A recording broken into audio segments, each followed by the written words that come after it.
But food, fellowship, and sports, that was all part of the first Thanksgiving. Where we largely get it wrong is the time they took really thinking and acknowledging what God had done in their life. And also keep in mind, these were people whose lives had been devastated, but they recognized the only reason they were still here at all was because of what God had done. They were able to look and see the good that God had done for them along the way in spite of their hardship. And this is something that I think as Americans, so often we don't recognize the blessings of God as much as we should.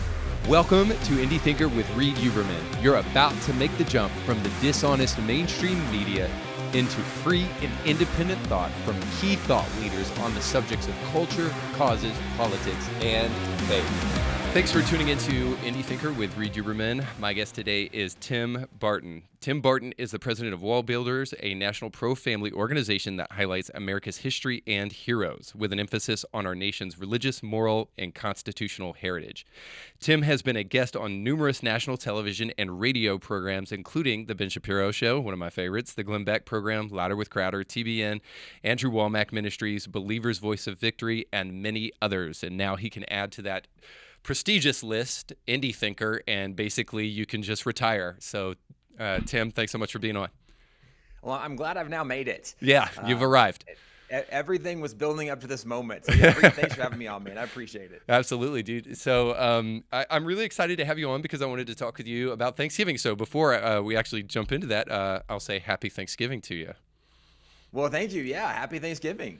So you're a historian and you've done a lot of work. If people go to your website on WallBuilders, and we'll put that down below in the description for the video, they'll see lots of things about history, but some things specifically about Thanksgiving. And so I wanted to bring you on today just to have that conversation so that we can reframe our celebration based upon the reality of what happened and the history of Thanksgiving, especially with a lot of the reframing of history that's going on right now in our culture with things like the 1619 Project and other things like that, where there's this narrative that wants to try to undermine like real accurate history and try to put an agenda on top of history rather than to just see history for what it was and is.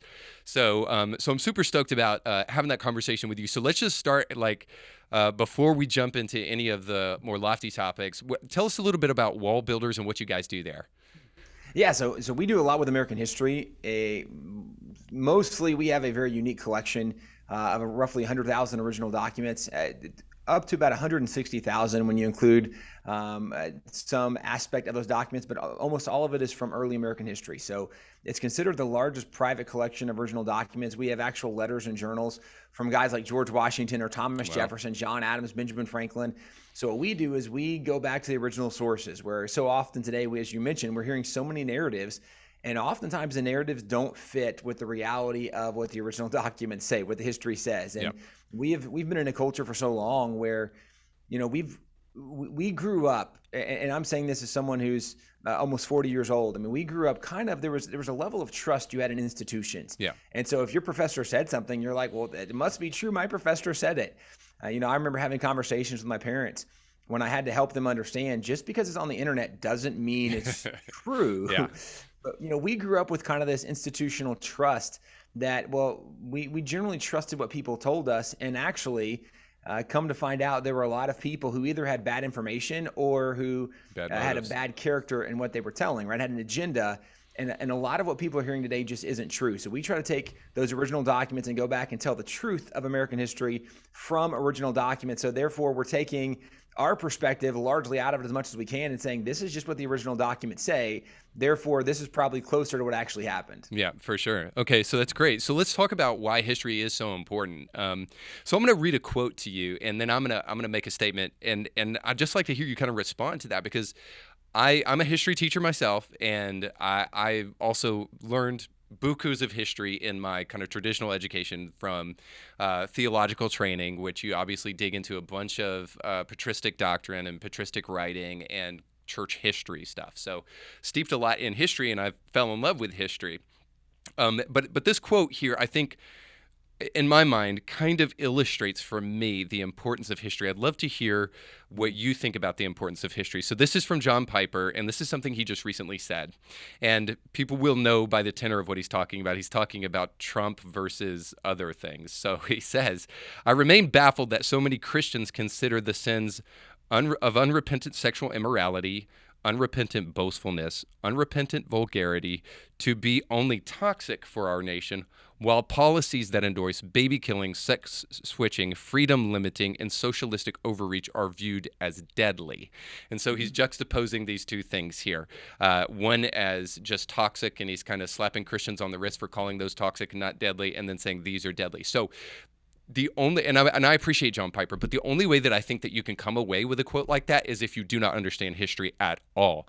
It is very clear that that socialism, that freedom limiting ideology, wherever they may find themselves, are dangerous to people. The 19th century is one of the bloodiest centuries in the 20th century is one of the bloodiest centuries in human history, and you can lay almost every single one of those casualties, mass casualties, at the foot of an ideology, Marxist communism, and so with that being said, obviously we need to interpret and understand threats when we see those threats, and I think history helps us do that. If you understand history, you can be proactive instead of reactive, and you can say, hey, this has happened in the past, and so we're on guard for it in the future. So what do you think the importance of truly understanding history accurately is, for specifically for the Christian, who is mainly my audience, but people writ large? Yeah, so I probably want to come back and revisit some of that statement that we just unfolded already. But the importance of history, big picture, there's an old adage that says those who do not learn from history or who don't know their history are doomed to repeat it. And this is why, as you mentioned with this notion of socialism or communism or Marxism, responsible for more than 100 million deaths in the 20th century alone. Yeah. You now have people who are wearing shirts that highlight Mao or Che or some of these communist dictators who actually were responsible for mass genocides. And because we don't know history, we think they were largely good people. When you look at some surveys where you see 75% of college students think socialism is a good economic system, they think capitalism is evil. The only way you can come away with thinking socialism is a good economic system is you don't understand history. You don't know what socialism has done to other nations. And I mean, really, not only not understanding history, it's not being a critical thinker, which I actually think that people who know the Word of God and study history are the best critical thinkers, because it gives you context to be able to critically think. Yeah. When you don't know the Word of God, you don't have a foundation for truth. And this is one of the major problems in our culture is we live in a very morally subjective climate. Yeah. That, right, it's kind of up to the individual and how they feel and what they want and what they think. And in this moment, well, here's my truth, as if truth was purely subjective and everyone has to determine their own truth. That's not the way truth works. We might could look at the notion, some people say, well, there should be collective truth, right? We should vote on it, or whatever society determines, that's acceptable. But historically, that hasn't worked either. You need an objective reality beyond yourself, and this is where the Bible is the best objective standard that there's ever been, and it's been the best guide for human history. The people that have used and applied the Bible, been guided by the Bible, have done the best for society, have done the best for others, have done the best to advance civilization, and America is one of those prime examples. But the Bible gives a foundation of moral truth, but then also studying history. History helps give you that context that you can be a critical thinker and go, wait a second, my professor just said that socialism is the best economic system.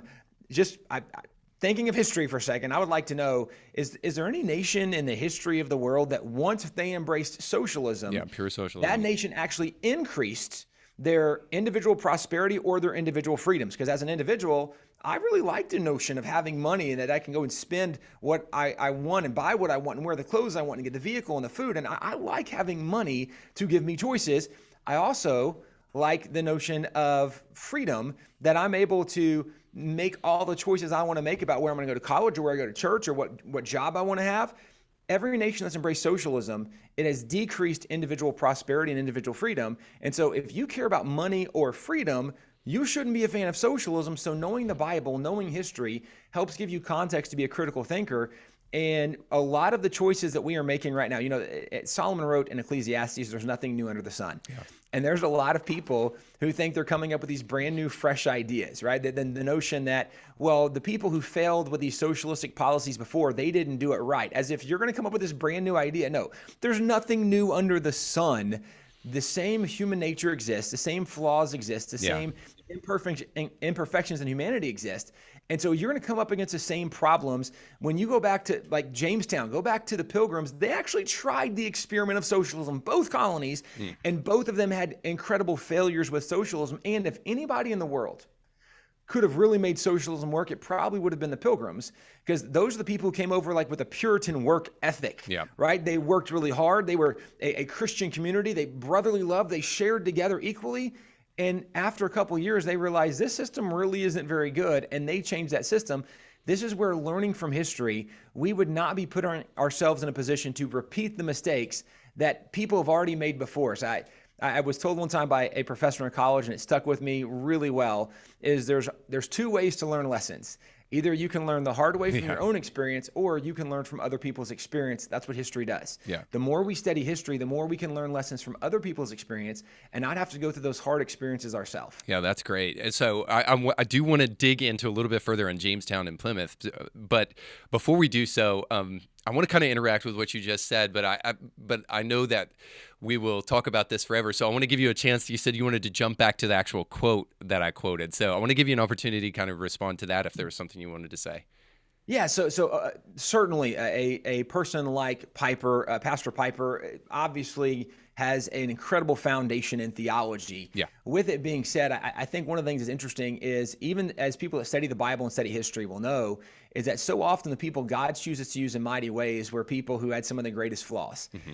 It's one of the things, as you study the Bible, some of God's greatest leaders were people with incredible flaws. And if you go back to the 2016 election, right, where you had the options between Hillary Clinton or the options between Donald Trump, both of them are incredibly flawed individuals. Yeah, for sure. In reality, sometimes we talk about how bad candidates are. Every single election, everyone without exception, every single election is a choice between the lesser of two evils. That's right. Because there's flawed humanity involved. Where it makes a difference is you look at the policies they are promoting. Mm-hmm. And with the notion, right, President Trump, unrepentant sin when it comes to sexual morality.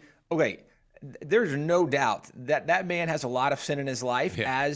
Right, not to be the guy with a plank in my eye pointing out a speck in somebody else's eye. Obviously, every one of us is jacked up and needs Jesus. That's the reason Jesus came. Nobody's perfect. Yep. There is none righteous, no, not one. All have sinned and fallen short of the glory of God. But what's interesting is Donald Trump, I actually think, is reminiscent in some ways of a character in the Bible like Samson, where if you're going to say, right, well, Donald Trump never repented for these sins. Okay, did Samson ever repent of his sins? No, but did God still use Samson? Yes. Now, one of the sad parts of the story of Samson is God used Samson more in his death than in his life. Yeah. Right? Where finally his eyes are gouged out and he finally is the two pillars and God give me strength and he pushes him down. And it says Samson killed more Philistines at his death than his entire life. He missed a lot of the calling God had on his life because he didn't embrace the ways of God. Nonetheless, God can still use those people, right? God used an ass in the Old Testament. If God can use this donkey, God can use anybody. And so to discount someone and say, well, we shouldn't have been embracing of somebody because of unrepentant sin. I understand the sentiment incredibly well. What I would say is, well, we have to make sure with elections, and I'm saying this because as a historical organization, we can spend a lot of time talking about different political leaders and their impact they had. The leaders who left the greatest impact, either positive or negative, it was based on their policies. Policy will always have a greater impact than someone's personality. And I'm not saying that to discount someone's sin in their life.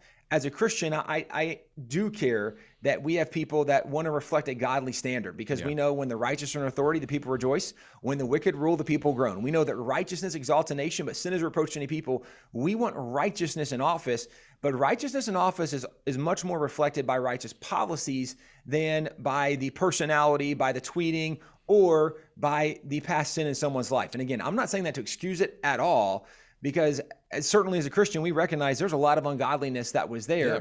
Nonetheless, it doesn't discount how God can use that person. And so that's just like kind of on a side note, backing up in time and history a little bit. This was this argument from Donald Trump as, well, he's such a bad person. Okay. And we would tell people, wait a second, look at the policy, right? When you have two candidates and one is pro-life and one's pro-abortion, all the way up to like end of life, partial birth abortion, right? Like the baby is halfway out and we're killing the baby halfway out, partial birth abortion. One candidate's in favor of partial birth abortion, one's in favor of life. One's in favor of Israel, one's anti-Israel. Like, you start juxtaposing the positions they had in their policy, it's very easy to understand that policy is what is going to bring God's blessing on a nation, because those are things God can bless or curse. Yeah. Anyway, that's kind of a side note. I know that's not really the direction we wanted to go talking about Thanksgiving. But no, I think that's good though, because I think this is that we can disagree on politics, but we can't disagree on we can't disagree on principles. Or sorry, we can disagree on it, but the one thing that we can be apolitical, but we can't be unprincipled. We need to have principles. And so, but I don't think that that's really the issue, to be totally honest with you. I wonder about the framing that we hear so very often, and this goes back to things like the 1619 Project. When we hear about, like, what I heard a lot is like Christian nationalism is one of the biggest issues with the church today. And I've been a pastor for 18 years. I roll in Christian evangelical circles. And I have to be honest with you, I didn't meet a single Christian nationalist in any of those 18 years, and also during the reign of Donald Trump. I'm not saying they don't exist. What I'm saying is that when we're talking about these issues, we have to be careful about the way that they're framed. And I think you brought out the point that matters most.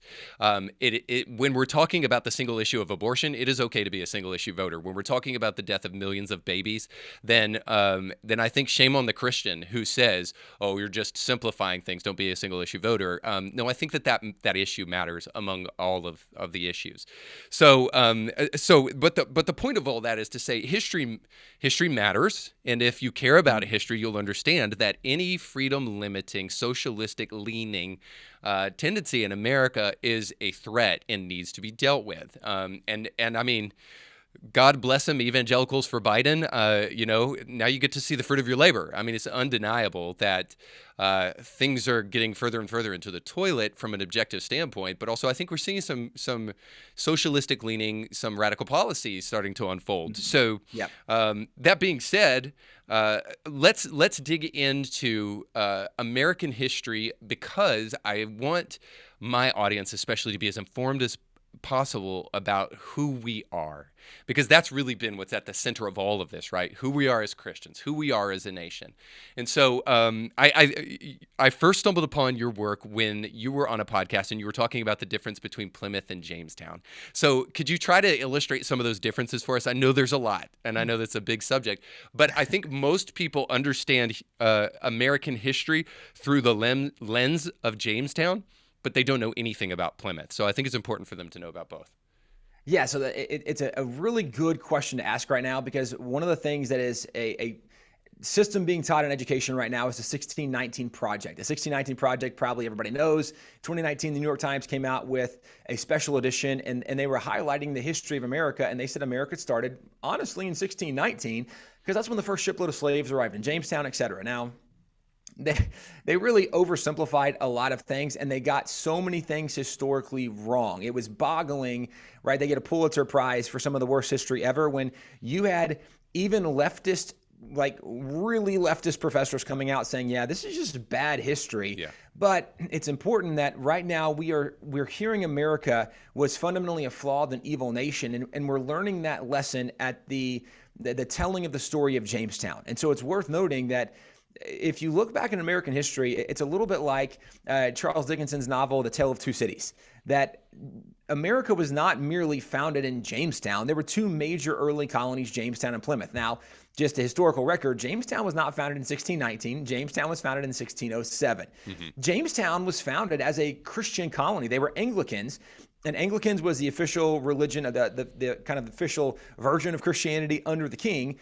And he enforced Anglicanism in his colonies. And so when the Jamestown colony is formed and founded, it is founded as an Anglican colony. And they actually have some really positive Christian language in their founding document. The challenge was the people of Jamestown they weren't people who read the Bible. They were people who more or less did what they were told to do by their political leaders, by their religious leaders. And so there's a lot of behavior they got into that was very ungodly and very unbiblical. But the history of Jamestown, there's a lot of fascinating stories, and there's a lot of really bad things from Jamestown as well. The story of Jamestown kind of unfolds when Captain John Smith is exploring in the woods. He has 20 men, and they're ambushed by a group of native warriors, and the natives kill all of these men except John Smith. He's the only survivor, and they then take him on parade, and they take him to several different villages, kind of showing the chief, right, so to speak, the chief of the tribe they just conquered. And so John Smith is on display, and he points out that they took him and they laid his head on a rock. They were about to beat his brains out, is what he said. And Pocahontas comes over, and she runs and puts her head on his head, and so she saves his life. And Pocahontas was really kind of infatuated with not only John Smith, but kind of the Americans in general. And maybe because they were such a unique people, they were different, whatever it was, she was super impressed with them. And they actually form an alliance, so to speak, with the people of Jamestown.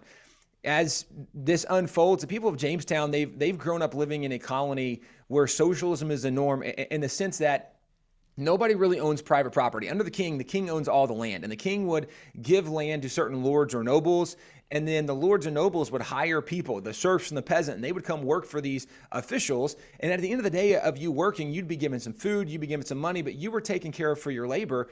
The reason this is important is people weren't used to working for themselves. They weren't used to having to provide for themselves their own food, their own sustenance, right, growing their own crops. And so when they come to America, they really don't know how to survive in America, and they're really struggling, and they're hoping the king is going to send over more food and more supplies on the ships. In the midst of them having a hard time, they actually turn to the natives, and the natives on several occasions brought the people of Jamestown food to keep them alive. Well, 1609, they've now been here for coming up on 2 years, and John Smith is a governor, and John Smith has enforced a rule, a law in Jamestown that said if a man would not work, he would not eat, because in socialism, people tended toward laziness and they didn't want to be productive. So John Smith takes over and actually gets a whip and goes to people's houses and beats them with a whip to make them get out in the fields to work and labor, because he recognized if we don't work hard, if we're not productive, if we don't grow crops, we're not going to survive. Mm-hmm. Well, there was a protest in Jamestown. There actually was a gunpowder explosion, and John Smith was injured in this gunpowder explosion. It was largely believed to have been an intentional attack, that there was sabotage. They were trying to eliminate him. Well, he had to go back to England to find help for his injuries. And so while he's over in England getting help, they now have new leaders in Jamestown. And the people of Jamestown said, look, that John Smith guy, he was a jerk. He made his work really hard. We don't like that. So we're just going to take it easy. Well, when winter comes, this was known as the starving time in Jamestown, the winter of 1609 to 1610. They're totally out of food. And by the way, in the midst of them being out of food, they recognize their food's getting low. One of the things they did is they actually started Indian wars. And what they did is they went to some of the local villages, said, hey guys, we're out of food. We need help. And the natives are like, we have to feed ourselves too, right? Like we can't just continue to give you food over and over. At some point, you got to feed yourself. The people of Jamestown got angry, and they declared war on these tribes, and they went and attacked these tribes and villages to try to take their food from them so they could feed themselves. Well, the starving time, they don't have any food, and so they say, well, we're just going to have to eat the livestock. So they start off eating the cattle, they eat the horses, they run out of food. So then they eat what we would know as pets. They eat the dogs and the cats, and they run out of food. Now, at this time, there was roughly 490 people of Jamestown, and people are already starving to death. So almost daily, they're having people dying. They're taking them to kind of their cemetery, the graveyard. They're burying them. When they ran out of the dogs and cats, and now they're turning to rabbits or squirrels, whatever they can find. At some point, somebody said, hey, you know, those people that died, their bodies are in the cemetery. We can just go dig up those bodies and eat the meat off those bones because they're already dead. So they literally went and they cannibalized the bodies in the cemetery. When they ran out of those bodies, they actually turned to cannibalism, and they actually killed and ate each other at times. There was a horrific account of a husband who had a pregnant wife, and he killed his wife and ate his wife and the unborn child from his wife. Wow. Now, the reason I bring all this up is it's interesting when we study history. One of the things that we think the way history should be taught, the way the Bible teaches history, you teach the good, the bad, and the ugly. When we learn the story of King David from the Bible tells us about David as a young shepherd, and David killed Goliath, and you go, man, this guy's amazing. And David writes the Psalms, and he's this incredible warrior and an incredible worshiper. But we also learn about David as a father. We learn about Absalom. We learn about Amnon. We learn about Adonijah. we learn David's really a pretty terrible father. He doesn't correct his kids. He doesn't lead his kids. And we learn that at a time when kings went to war, David stayed back and he had this affair with Bathsheba, and he has Uriah, her husband, bumped off on the front lines, essentially murders Uriah, the husband. Like, David was not merely just this really great warrior and worshiper. David actually was a very complex person who was a human with human nature, had incredibly sinful moments. But what we see is the entire picture of the story of David. We see the good, the bad, and the ugly. And we see how David at times repented and came back to God, and God used David in mighty ways. But we see that David was an imperfect person, but a perfect God used him and did impressive things through him. Well, let me just ask a real question real quick there, because this is one of the things that we're hearing when it relates to history, is that we're hearing that history is being whitewashed, when actually I think what we're actually doing is we're hearing that whenever we find any issue in history, because there's this utopian sentiment almost that history was supposed to be perfect, and if it's not perfect, then it must be totally destroyed. So what do you think, and maybe I'm wrong about that assessment, but where do you think that idea of kind of like this utopianizing of history is coming from? Because it's obvious that, like, Jamestown, like, it's not pretty, everything that's going on there. No, so it's very interesting the way you're asking the question, this utopian idea. You know, I think that where the utopian idea came from started with a lack of basic biblical knowledge. You know, I think historically it used to be that as you studied a history book, people didn't have to start off with a disclaimer that these weren't perfect people. Yeah. Right? Like we didn't have to say, hey guys, assumed. George Washington wasn't perfect. And this is important because when we said George Washington is an incredible American hero, like today, when people find out that George Washington was in fact a human and not perfect, they're like, well, then he can't be a great American hero. No, two things can be true at once. Yeah. It can be true that he was not perfect. And yet, like, how in the world could David be a man after God's own heart and have so much sin in his life? And a murderer, right? Like, and this is a legit question. Yeah. It's important because if in the midst of cancel culture, when we're saying that if someone had a sinful moment in their life, they should be canceled, understand as a Christian, how could you ever sing a Psalm of David? How could you ever go through Psalm 23, right? If this dude's supposed to be canceled, because we recognize two things can be true at once. Yeah. We recognize that someone can be imperfect and jacked up and have many messed up moments. And what is can also be true is God can still use that person for his kingdom, for his glory, and do great things through them in spite of their sinfulness. Mm-hmm. This is the reality of humanity and history. And so I think when you look at even American history, like this utopian idea, I think it used to be said that we had these incredible American heroes, and you could go through and list the American heroes, and it's true, they were great American heroes, but that was in the understanding of the context that there is none righteous, no, not one, for all have sinned and fallen short of the glory of God. When you understand, like, my starting place in history is that everybody is jacked up and needs Jesus. That's my starting place, right? So I'm never going to be surprised if you told me, can you believe this person did this?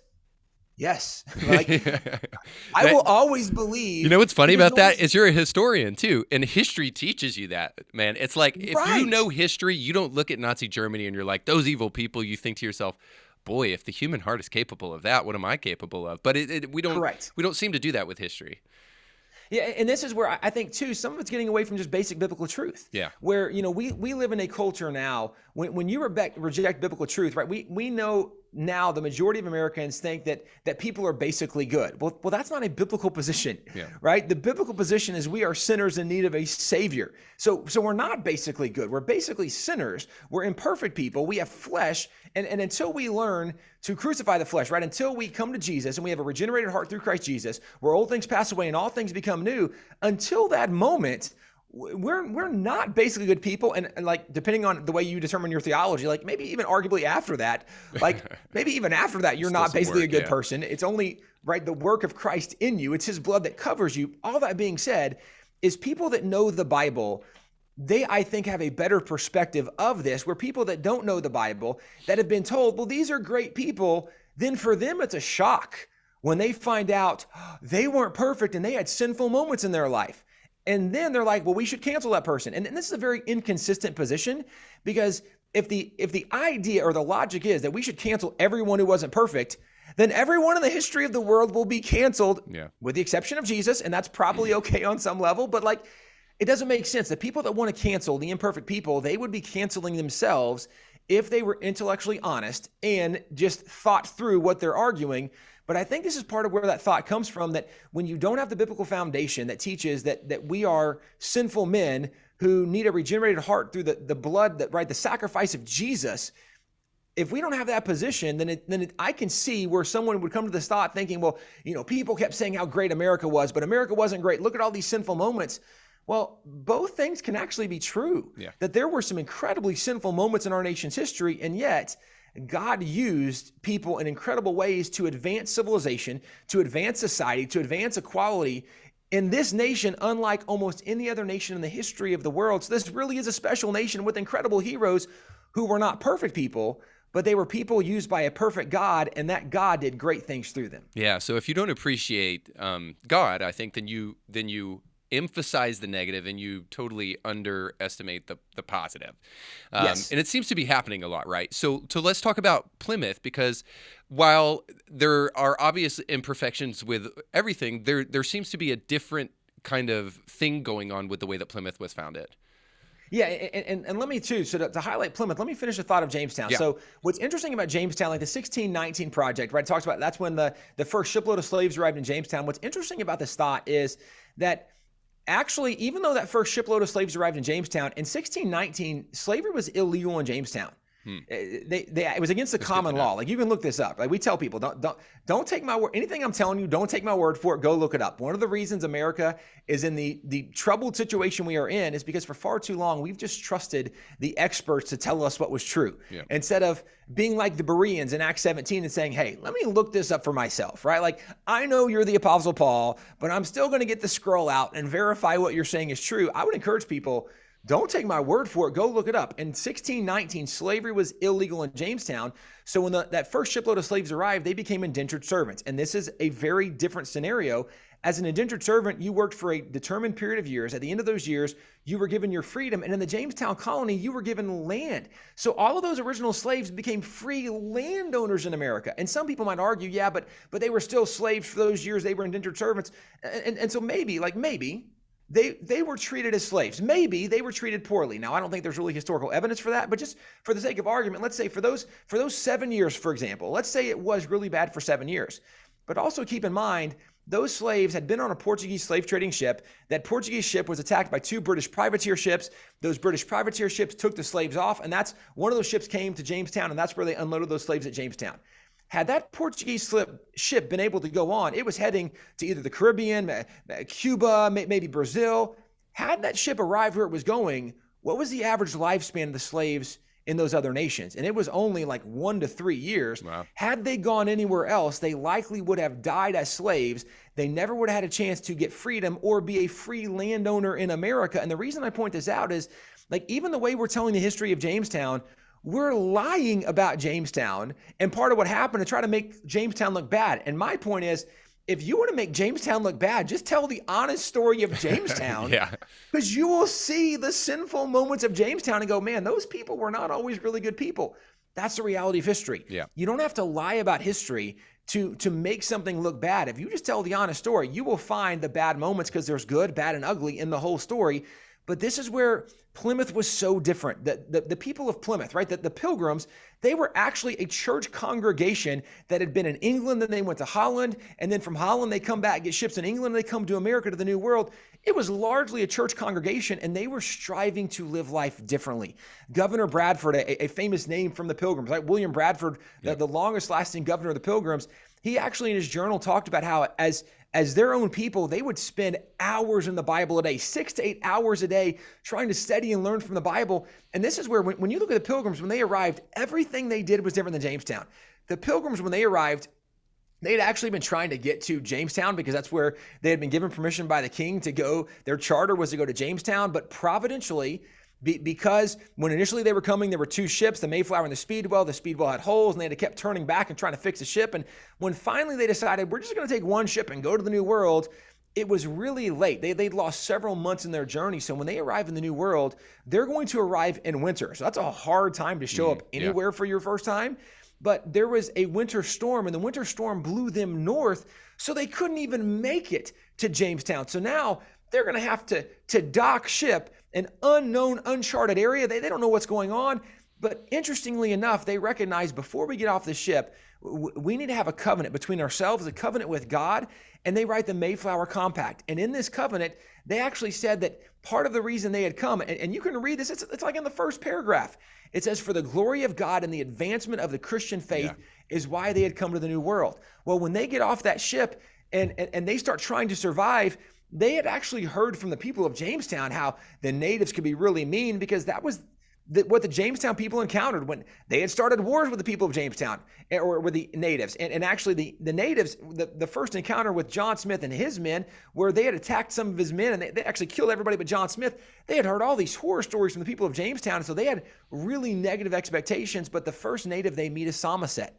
And Somerset speaks some English, and he tells them, hey, I actually have somebody else, a friend who speaks even more English than I do. And Somerset comes back and he introduces them to Chief Massasoit, introduces them to Squanto. And Squanto realizes these guys need a lot of help. And Squanto lives with the Pilgrims for the next 2 years up until Squanto dies. And actually, when Squanto died, one of the things he told the Pilgrims who were with him, he said, please pray for me that I may go to your God and I may be with him in his heaven, because he had seen the way the Pilgrims lived and he was so impressed by them that he wanted what they had and what they had lived their life experiencing. Well, even when you get to the first Thanksgiving, it's super interesting, because the first winter of the Pilgrims, half of the Pilgrims died the first winter. So you come to the first Thanksgiving, and it's worth asking the question, like, what were they thanking God for that first Thanksgiving? Because like half of, like, right, your family, your siblings, your parents, half of your people died. What they were thanking God for was that along the way, when they were in their most desperate hour of need, God had brought them provision in the manner of Squanto. Squanto taught them how to fish, how to hunt, how to plant and grow crops. And so that fall, when they're having this Thanksgiving, they actually had crops that they thought we might actually survive and make it this winter. Whereas like last winter, right, they were starving to death. They said, this winter we might make it. We should thank God that God has helped bring us provision and God has brought us friends and allies, and look what we've done. And so that first Thanksgiving, there were 53 remaining Pilgrims. There were about 22 males. The rest were women and children. And they were joined. Chief Massasoit brought 90 Indian braves. And for 3 days, the Pilgrims feasted with the Indians, and they actually did athletic competitions. They had races, and they had wrestling competitions. They had shooting competitions. But for 3 days, they feasted and celebrated. They fellowshiped together. And also what's worth noting is that the Indians brought much of the food they feasted on for those 3 days. So one of the things, it's crazy today that we hear, well, instead of Thanksgiving, there's actually cities who are saying instead of Thanksgiving, we should have a national day of mourning because of how evil the Pilgrims were. And this is a crazy thought. And yet, because we don't know history, people are embracing this. Cities, literally cities, are saying we're rejecting Thanksgiving. We won't do Thanksgiving parades. We're going to have a day of mourning instead. You only can come to that conclusion if you don't know any history at all about the Pilgrims. Because, right, if the Pilgrims had actually mistreated the Indians, that first Thanksgiving would have gone very differently. Right. There were only 22 male Pilgrims. There were 90 Indian braves. The Indians at any moment could have killed and defeated, taken all the Pilgrims' possessions, taken the land back. But the Pilgrims actually had the longest lasting peace treaty between any Western European settlers, any Anglos, and any natives in American history. It lasted more than 50 years. And the reason was when the Pilgrims arrived, they knew the king had said, you can go live in this new land. But when they get there, they meet these Indians and they tell the natives, hey, we want to build a place. They actually negotiate with the natives for the purchase and possession of the land where they built their colonies. In fact, in the history of the Pilgrims, one of the things that they acknowledged is that for the next 50 years, they never built on a single piece of land that they did not legally purchase from the Indians at a price agreed upon by the Indians. Now, this is different than the people of Jamestown, but this is the legacy of Plymouth that today is largely forgotten. And this is where these two colonies are so different. I would argue America was, as a whole, as a nation, our nation was much more shaped by the legacy of Plymouth, by the heritage of the Pilgrims than we were by Jamestown, which also then makes it ironic that we're teaching students in school the history of our nation as if Jamestown was the largest influence on our nation. When Jamestown wasn't the largest influence, Plymouth was a much more significant influence on America than Jamestown was. You know what's so interesting, is that the conversation of critical race theory is always, don't call it critical race theory, just call it history, right? We just want comprehensive history. But it's so interesting to me that, by and large, what you just said will never enter into their definition of comprehensive history. It's always going to be 1619-esque, Jamestown-esque, if you will, kind of Right. revisionist history. They're never going to insert these other moments that undermine the narrative of what America actually was, which was a complicated story. I mean, to say the least, it wasn't clear cut. It wasn't, it wasn't good. It wasn't bad. In times it was good. In times it was bad. It was both, and all of these things. So I think this interesting dynamic of history should be taught, but unfortunately, that's not what it seems that people really want. So Yeah. I want to step back just for a moment, and then we can revisit Thanksgiving just a little bit because I have some questions about that. But I think this is important for my audience to know too about Squanto. Is Squanto knew English, and if I'm not mistaken, Squanto knew English because he was actually rescued by Christian monks. So could you tell us a little bit about that story? Absolutely. Yeah. So if you back up to when Jamestown is a colony, one of the things that happens early on in Jamestown days, there's other explorers who are sailing up and down the coast. And actually, this is one of the reasons that there were often bad relationships between the people of Jamestown and the natives. At times, there were certain tribes they got along with, but generally speaking, they didn't always have the most godly behavior. And so obviously, when you're treating people in an ungodly manner, it doesn't encourage them to be your good friend. Right. So one of the things that happened is there was a Captain Thomas Hunt who was on a exploring expedition, and he got off, and there were a group of natives, and he essentially kidnaps these natives and took them over to England to sell, or back to Europe to sell. And when they got to Europe to sell, and I think there were 27 of them is my recollection. And actually, we can look that up. It's a very well-known number. And I didn't look this story up before we talk. So take this number loosely, but I think it was 27 natives that were initially taken back over to Europe. And what happened is they were put on the slave trading blocks because the slave trade was a real thing back then. And so these natives put on a slave trade block, and there were some friars who saw them, right? Some Christian friars who saw these natives being sold. And so they went and some of the natives had already been sold, but they went and bought every single one they could. And they bought the majority of the natives, and they brought them back to live with them at their monastery. And on the monastery, they actually taught them how to speak English. They took care of them. They fed them. And that's where Squanto was for several years in 1619. And there's a lot of provenance to this story because Squanto's tribe was actually the ones that lived the area where the Pilgrims, their ship landed and where they set up their first colony. So Squanto's tribe, that's actually part of where his tribe used to live. That was part of their land, their possession. So Squanto is over in England, and in 1619 finds a ship that's sailing back to Jamestown. So he gets back to Jamestown and works his way back up to where his people were. When he gets back, he finds out that a disease had come and spread, and it had killed every single member of his tribe. He was the only one who survived. Now, again, there's a lot of God's providence in this story that God would preserve this one individual. And in the midst of a terrible situation, right? We know Romans 8:28, that God can cause all things to work together for good for those that love and are called according to his purpose. You can go to the end of Genesis when Joseph tells his brothers, after he's been sold into slavery, he says, what you meant for evil, God meant for good. We know that we serve a God who can take bad moments and cause good to come out of bad moments. Squanto going into slavery, I mean, this is really like kind of the story of Joseph in the Bible, right? Like him going into slavery is not a good moment, but in slavery, God rescues him, God protects him, God gives him favor, and he learns English in 1619. He's on a ship, he's coming back to the New World. He lands in the New World, goes home, and realizes everyone, his entire family, his wife, everyone's gone. They all died of this disease. And it's also interesting for the natives back then, they didn't understand disease like we understand disease today. And in fact, nobody back then really understood it the way we do it today, but certainly the natives didn't. And so what they thought was there was an evil spirit on that area. And so the natives said, then we're not going to live here. We're going to leave that land alone, which again is providential because the Pilgrims land on an area that the natives have determined to be kind of unclean because of this disease. So the natives are like, we don't want this land. So the Pilgrims land there. And when they finally encounter the natives and they say, hey, we want this land, the natives are very willing to sell them the land because like, we don't want to live here. There's, something bad here. And the Pilgrims are like, yeah, we're good. We're not worried about that. But Squanto then is the most providential guy that he goes back that the Pilgrim ship just happens to land in the area, like just happens, right? This is Providence, just happens, quotation marks. The Pilgrim ship lands in the exact area where Squanto's people have been. Squanto comes back, this guy who's been over in England. So nobody in the New World, no native knew the Pilgrim's customs better than Squanto. He's the one guy who can help merge the old world and the new world together and help the Pilgrims learn how to survive. It's an incredible, amazing, providential moment in the history of this nation. And it's one of the areas, again, where when we look at history from our organization, because we know there is a God, when we study history, we are very cognizant of God moments like this, where, man, look what God just did in this moment. Look how God used this person. History becomes much more fascinating when you keep God part of the story. One of the challenges with modern history is, right, for most of us growing up in history, it was really like dates and dead people. Yeah. There were no stories involved.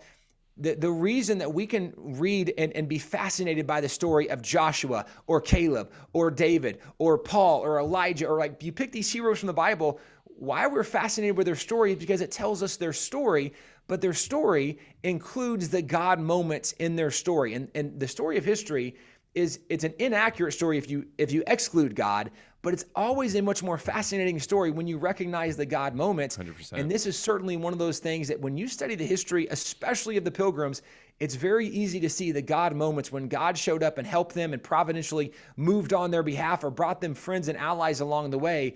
It's one of these overlooked parts of American history that is really one of the most significant foundations to the nation that America became. Yeah, and so circling back to Thanksgiving, so Squanto's there, and if I'm not mistaken, the people of Plymouth are struggling with crop growing and all that stuff. Squanto goes in and helps them, and their subsistence, their living is helped by the Indians and these two groups of people working together.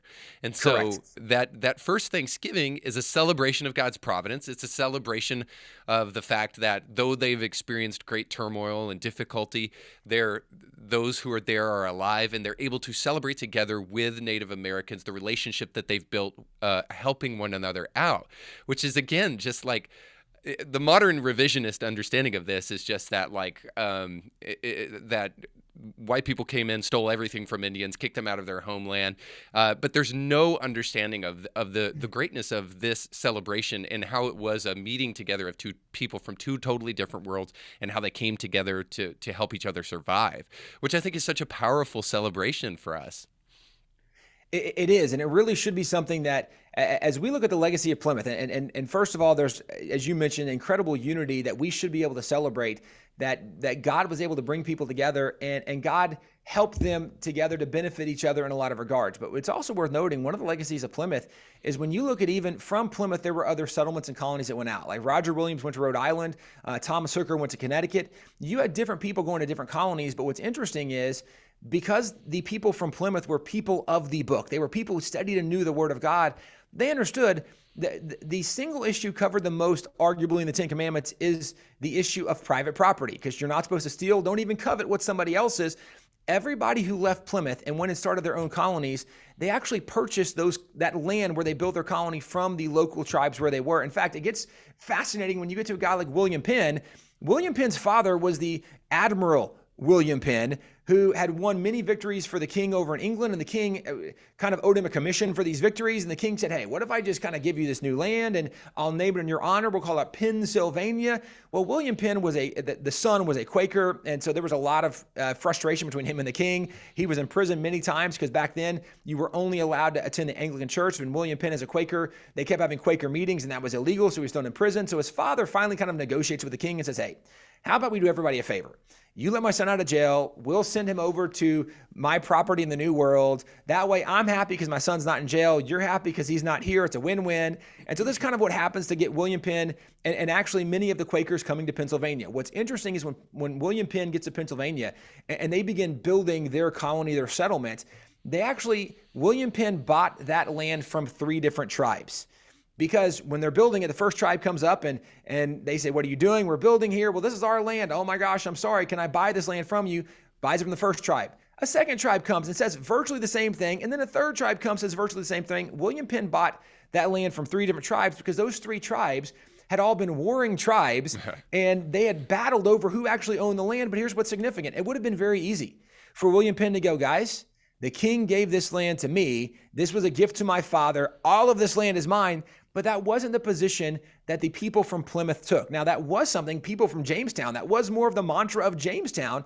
But this, again, is where we'd point back and say this was a tale of two cities in early America. Yeah. Jamestown and Plymouth had a very different impact, a very different legacy. And again, the legacy of Plymouth was far more impactful to shaping the foundation of this nation than was the legacy of Jamestown. It's just that we don't largely hear about that legacy today, but it's definitely there. It's easily discoverable if we just went back and started studying and reading.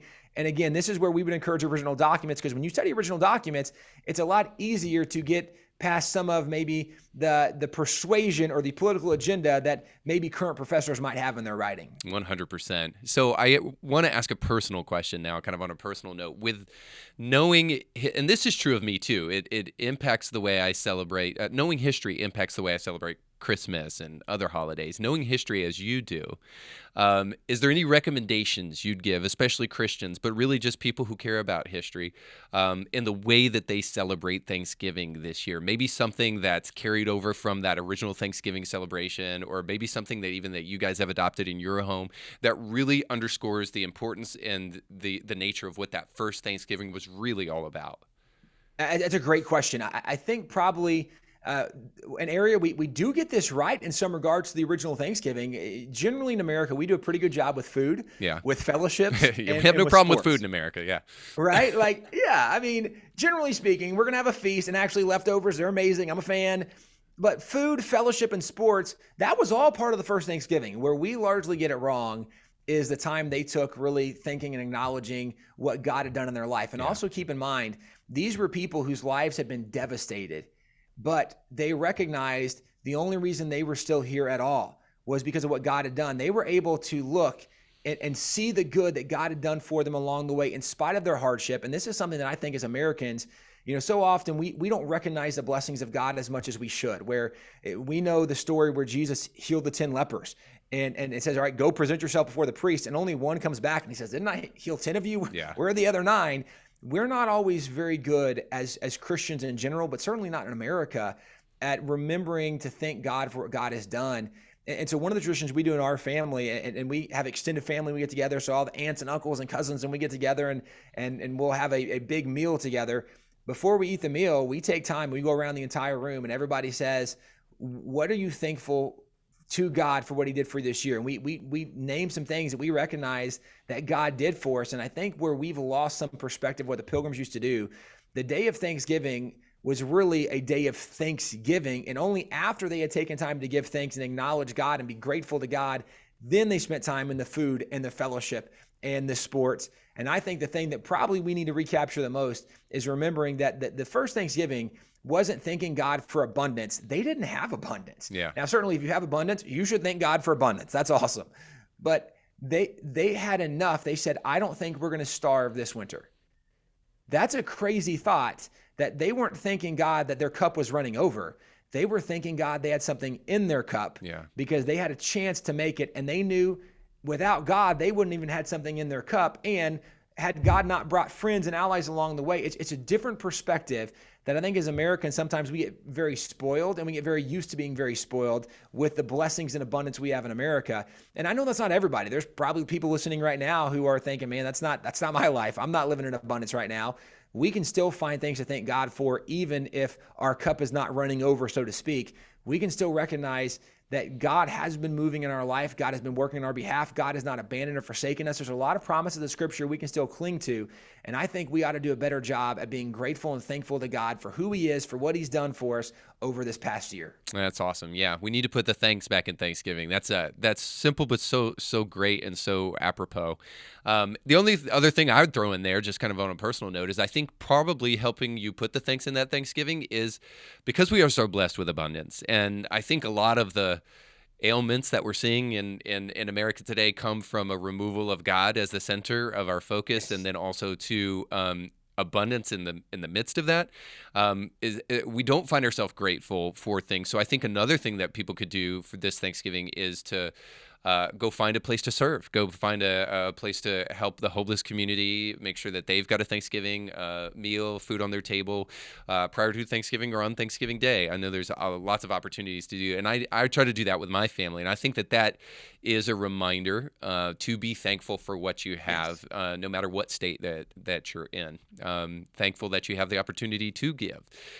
So that's really, really awesome. So I'm hoping you've got some curriculum, some things for people who do homeschool, maybe even for Christian schools, but give us some information about how we can stay up to date with what you guys are doing and how we can access some of your really awesome life-giving resources over at WallBuilders.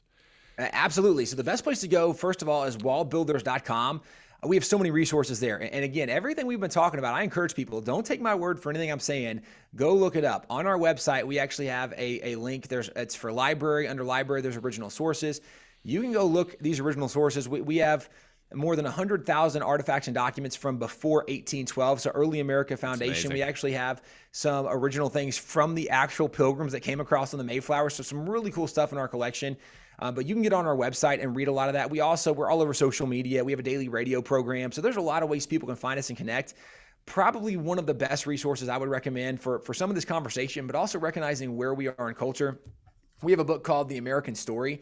And we start essentially with Christopher Columbus. We go roughly to the ending of slavery in America. And we try to just tell the honest story where we acknowledge, like for Christopher Columbus, people want to cancel Columbus now because of whatever accusation they want to talk about. Columbus, like all of us, was a sinner who needs a savior. He was not a perfect person, but he's not guilty of most of the crimes of which he's accused today.